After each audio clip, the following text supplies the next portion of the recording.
Good news mga tropa, no? Sana magtuloy-tuloy na, no? Bumaba nga pala ngayon yung diesel ng kasi 145 yan eh. Eh ngayon 130 na lang, bumaba ng 15 pesos, no? Tapos yung gasolina bumaba na ng 12 pesos. Diba? Sana magtuloy-tuloy na yung pagbaba ng presyo ng langis kasi ang hirap. Umakit pa ng mga 150 yan. Sana tuloy-tuloy na, no, mga tropa, no? Isipin mo, sobrang mahal ng bilihin. Sana ngayon unti-unti bumaba yan. Sana tuloy-tuloy na pagbaba yan. Tapos yung pamasahe bumalik na rin, bumaba na. Kasi yung mga pangunahing bilihin, yung mga pagkain ba, mga baboy, manok, dapat bumaba na kasi yung baboy ngayon umakit na ng 420 yung liempo. Tapos yung manok nagkakapresyo ng 220. Kaya sana bumaba na tuloy-tuloy kasi ang hirap. Magkano lang minimum, no? 695 lang, di ba? Paano pagkakasyahin yun kung ganun yung ano, di ba?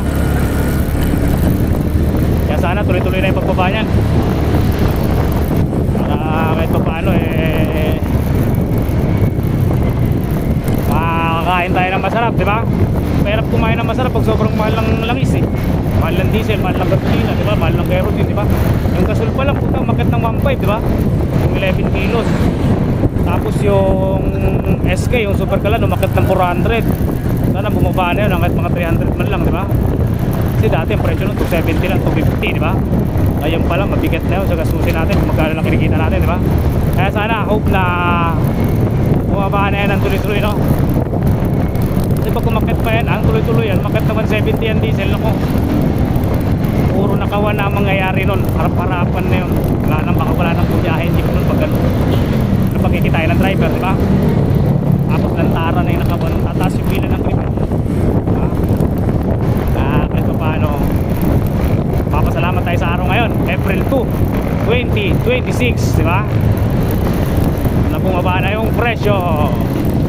Sama-sama tayo manalangin, mga katropa, no? Na tuloy-tuloy na sana yung pagbaba ng presyo niya, di ba? Yung gasolina sana bumaba na ng 50 yan, ha? Tapos yung diesel kahit baka 55, di ba?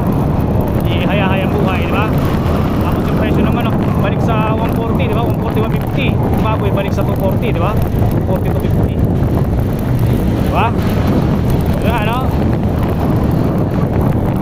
Kaya di ba nang tumuhok yung presyo na lang is yung tumas yung gasolina. Kaya na. Ang dami kong nilalagpasan ng gasolinahan kasi syempre mahal, di ba? Sobrang mahal. Iniiwasang gahanap pa rin ako ng mura.